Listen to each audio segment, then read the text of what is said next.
Coba perhatikan satu hal yang belakangan ini tuh sering terjadi adalah satu orang itu sekarang bisa melakukan beberapa pekerjaan sekaligus. Kalau dulunya itu mungkin butuh satu tim penuh, seperti admin, customer support, customer service, dan juga orang-orang yang ngurus laporan gitu, mungkin dulu butuh satu tim penuh, sekarang mereka cuma bisa lakukan dengan seorang diri. Bahkan bukan lagi mereka yang bekerja, tapi mereka cuma mengawasi sistem yang mereka pakai. Ya ini artinya apa? Orang yang melakukan ini artinya udah level up. Mereka udah stop untuk membuang energi mereka ke pekerjaan yang sebenarnya bisa disubstitute dengan AI. Dan disinilah manfaat AI itu sebenarnya kepake. Mungkin teman-teman di sana mungkin masih taunya AI itu mungkin cuma ChatGPT, Cloud, DeepSeek, dan lain-lain. Tapi inilah yang AI yang sebenarnya fungsi nyatanya di dunia pekerjaan. Ini adalah namanya AI automation. Mungkin awalnya banyak orang yang mengira AI itu hanya khusus orang pintar atau khusus orang-orang yang berkecimpung di dunia teknologi seperti engineer, programmer, data scientist seperti itu. Tapi nyatanya AI automation ini paling dibutuhkan sama orang yang paling sibuk dan orang yang bisa mengerti gitu mana sih pekerjaan yang bisa saya substitute dengan AI supaya saya bisa ada ruang untuk level up lagi. Karena AI automation ini lahir bukan untuk menggantikan otak kita sebagai manusia, tetapi untuk mengambil alih pekerjaan manusia yang seharusnya udah manusia nggak pikirkan lagi nih.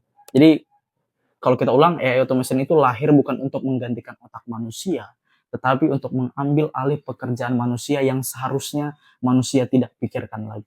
Karena kalau dijelaskan secara sederhana, AI automation itu adalah kecerdasan buatan yang sangat pintar dan juga sistem yang tidak pernah capek. Nah, bedanya automation biasa dengan AI automation adalah automation itu zaman sekarang tuh sudah ada. Bahkan sebelum AI itu sudah ada automation, tapi masih human automation. Itu masih automation yang sangat dasar sekali. Jadi bedanya automation biasa adalah kalau A lakukan B. Itu bedanya. Ini yang biasa, ini yang automation biasa, kalau A lakukan B. Tapi kalau AI automation itu adalah A-nya ini apa dulu, baru lakukan B. Dilihat dulu apa A-nya ini, baru dia lakukan B. Jadi dia ini seperti sistem. Bukan seperti yang kita oh kalau ini otomatis ini. Jadi enggak, dia tuh bisa melihat, oh kalau A-nya ini apa, baru saya lakukan apa. AI automation itu begitu. Karena gini, dulu itu kalau kita kerja secara manual itu masih memungkinkan, masih oke gitu loh, masih bisa. Tapi sekarang itu udah nggak bisa. Contohnya sekarang email itu udah nggak jelas, udah nggak rapi gitu. Customer udah nggak jelas, terus data itu udah nggak bersih, udah nggak rapi. Jadi AI ini muncul nih bukan karena keren sebenarnya, tapi lebih karena manfaatnya tuh lebih dapat dan juga lebih efisien pastinya kalau kita terapkan di bisnis kita. Kalau dulu tuh mungkin gini, human automation tuh mungkin bedanya gini sama AI automation. Human automation itu contoh mereka ini mau balas email, sudah ada template emailnya, mereka ini tinggal kirim ke customer tersebut. Sama juga ya, mereka ada balasan, mereka dapat WhatsApp, mereka sudah ada template WhatsApp-nya, mereka kirim lagi balik. Itu masih ada manusia di situ. Walaupun mungkin tinggal copy paste aja jawabannya sama. Oh, ini di mana kliniknya di sini, berapa harganya. Itu mereka udah langsung ada template-nya. Tapi bedanya dengan AI automation adalah AI automation kita nggak perlu lagi ada manusia di situ. Kita yang kasih logikanya, kita desain logikanya seperti apa. Nanti dia yang langsung tahu. Oh, kalau ini jawabannya ini. Kliniknya di mana? Oh, di sini. Oh, berapa harganya? Oh, begini. Bisa bikin jadwal pertemuan nggak sama dokter ini? Mereka udah langsung ngerti. Jadi kenapa nggak kita alihkan aja, kita substitute orang yang di sini itu dengan AI ini. Pasti akan sangat bermanfaat dan lebih efisien ke depannya. Tapi di balik itu semua pasti ada kelebihan dan kelemahan dari dua sistem ini, dari human automation dan juga AI automation ini. Mungkin kalau human automation udah jelas ya, waktu mereka terbatas, pasti ada juga human error, mereka capek, ada waktu liburnya, nggak 24/7. Nah itu kelemahan mereka. Kelebihannya mereka ya, mereka manusia, mereka punya empati, mereka tahu jawab apa, mereka bisa mengerti lah perasaan klien mereka. Nah kalau AI automation ini banyak banyak juga kelebihan dan kelemahannya. Kelebihannya ya 24/7, mereka nggak kita gaji, mereka nggak minta libur, mereka udah tahu apa yang harus mereka lakukan. Tapi kelemahannya ya kita harus desain ini, kita harus berikan logika yang jelas ke mereka. Jadi itulah gunanya juga kalau di AI kita belajar namanya prompt. Ada prompting, ya disitulah kita belajar, kita desain ini secara jelas. Jangan sampai ada salah juga gitu loh. Dan menurut saya, ya itu masih tetap harus ada kontrol manusia, tapi nggak sebesar itu energinya yang kita pakai kalau kita lakukan ini semuanya itu sendiri gitu, nggak by system. Itu akan lebih melelahkan pasti. Lalu kemudian di dalam AI automation ini ada apa aja sih? Yang pertama itu ada input. Ya, input ini bisa seperti Google Form, bisa by email, bisa juga teks, bisa juga dokumen. Terus yang kedua adalah AI sebagai penerjemah, sebagai pe, pemikir gitu. Bukan untuk berpikir sebenarnya, tapi untuk memahami maksud dari klien ini. Apa user ini dia maunya apa, dia pahami maksudnya. Terus yang ketiga adalah workflow. Workflow-nya urutannya tuh harus jelas. Nggak mungkin tiba-tiba dia dapat respon terus tiba-tiba kirim email baru diartikan apa maksudnya. Nggak mungkin. Dia workflow-nya tuh harus jelas. Oh, dari kirim email terus dia artikan ini, dia pahami maksudnya ini mau apa, terus dimasukkan ke LLM-nya, dia bikin, oh ini outputnya tuh begini, ini nanti yang dikeluarin, oh ini dia nih mau tanya harga, dia tanya tempat, dia tanya ini, itu semuanya di sini workflow. Terus kemudian action ya ini, oh setelah dia pahamin, oh dia nih nanya di mana kliniknya, contoh, oh jawabannya tuh ini actionnya dia kirim, mungkin beserta alamatnya, Google Maps-nya, seperti itu. Terus yang ketiga adalah human checkpoint, artinya apa? Manusia masih punya kendali, karena nggak semua customer tuh kadang-kadang nanya itu contoh ke klinik gigi, nggak semuanya tuh nanya tentang gigi, tentang perawatan gigi gitu. Bisa aja nanya tentang hal yang lain. Nah ini kan nggak kita desain kita nggak desain di dalam AI ini. Jadi kita bisa kalau ada yang jawaban seperti ini kita larikan ke manusia. Ujung-ujungnya masih bisa manusia untuk ambil alih pekerjaan ini kalau ada yang error gitu. Contoh errornya seperti itu, maksudnya ketika tidak ada di jawaban ini, ya mereka bisa lari ke manusia gitu loh. Kalau nanya selain apa yang sudah kita desain tadi. Teman-teman semua di sini pasti di kehidupan sekarang ini pasti udah sering sekali gitu lihat AI automation. Mungkin masih banyak bingung apa sih contoh nyatanya sekarang ya. Contoh nyata itu sekarang seperti di email kita langsung ada tahu kan, itu ada tab-tabnya itu buat yang mana inbox, yang mana primary, mana yang spam. Mereka udah tahu, oh ini spam, ini udah masukin ke sini kategorinya. Itu salah satu bentuk contoh AI automation. Jangan salah. Terus yang kedua adalah ini ketika kita chat seperti itu, kita chat ke contoh, saya karena pakai behel, saya contoh chat ke klinik, oh di mana kliniknya, bisa hari ini enggak, oh berapa harganya, itu mereka udah ada otomatis begitu jawab gitu.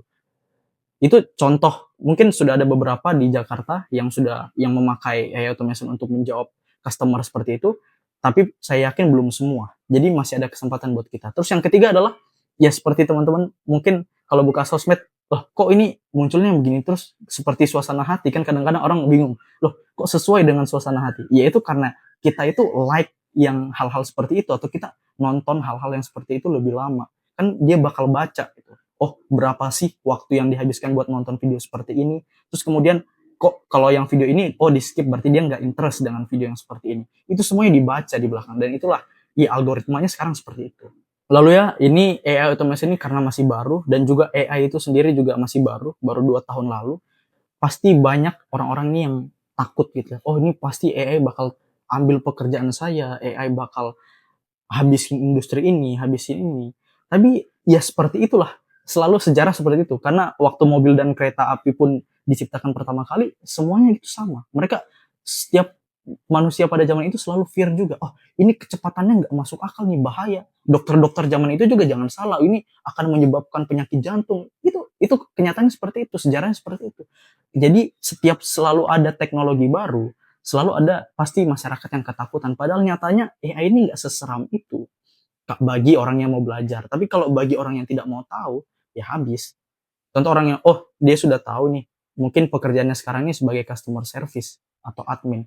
Daripada dia menghabiskan energinya di situ, dia bisa pulang sambil belajar tentang AI automation. Dia otomasi pekerjaannya sendiri. Jadi hasilnya apa? Contoh dia otomasi pekerjaan sendiri, dia punya lebih banyak waktu, dia upgrade lagi dirinya, dia upgrade lagi, dia level up lagi dirinya, dia upgrade lagi skill. Itu bagi orang-orang yang mau belajar, yang mau berkembang, pasti mereka akan lakukan seperti itu. Beda bagi orang yang takut, yang pesimis gitu ya. Pasti ini nggak mungkin lah, ini kan ini bukan ciptaan Tuhan gitu-gitu. Pasti selalu ada orang yang seperti itu. Makanya ada quotes yang bilang, saya lupa orang yang bilang ini siapa, intinya orang pesimis itu selalu melihat kesulitan di dalam kesempatan, tapi orang yang optimis itu selalu melihat kesempatan di setiap kesulitan. Jadi ada perbedaan dua orang nih. Nah kita tergantung teman-teman semua, kalian pilih mau jadi orang yang optimis atau pesimis, karena pasti akan selalu ada seperti itu. Selalu ada teknologi baru, selalu ada seperti itu. Internet tahun 2000-an, banyak yang pesimis juga, nggak mungkin lah, lebih enak ini kita ngomong aja, tawar-tawarin aja, door to door. Banyak orang yang seperti itu, banyak orang yang pesimis, tapi orang-orang optimis inilah Contohnya udah banyak, eBay, Google, Amazon. Ada yang bikin agency pada tahun 2000 itu tentang bikinin pengusaha website. Wah, sangat luar biasa, dalam 4 tahun valuasinya udah berapa miliar dolar. Dan itu orang-orang yang optimis. Itu adalah contoh orang-orang yang optimis. Dan juga buat teman-teman di sini yang mungkin baru mau mulai, ya pesan saya jangan langsung fokus ke tools-nya, tapi fokus dulu cari solusinya. Karena gini, AI automation itu kan untuk menggantikan pekerjaan manusia yang repetitif, yang membosankan, terus yang sebenarnya sudah tidak butuh lagi energi manusia di sini. Jadi yang perlu kita tahu adalah berarti solusinya dari salah satu bisnis. Oh, bisnis ini mungkin kesulitan nih kalau mau bikin jadwal. Contohnya tadi seperti klinik gigi deh. Jadi dokternya ini kesulitan untuk mengatur jadwal ketemu sama pasiennya. Oh, kenapa nggak kita langsung otomasi aja? Setiap ada pasien yang isi form, terus mereka janjian, contoh hari Kamis, tanggal segini, jam segini, itu langsung masuk ke Google Kalendernya.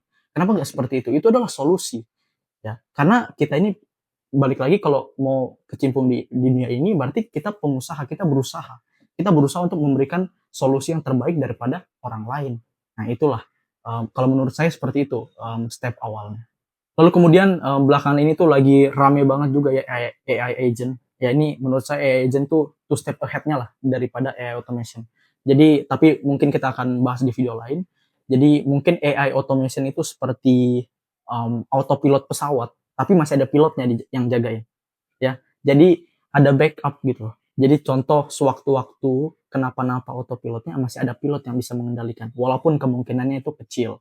Nah kalau AI agent ini buat teman-teman yang tahu mungkin taksi di Amerika namanya tuh Waymo kalau tidak salah, itu tuh yang bisa itu taksi tapi nyetir tanpa supir gitu, tanpa supir. Jadi itu sangat luar biasa. Jadi AI agent tuh seperti itu, jadi udah sistem semua, jadi nggak ada lagi manusia yang mengontrol.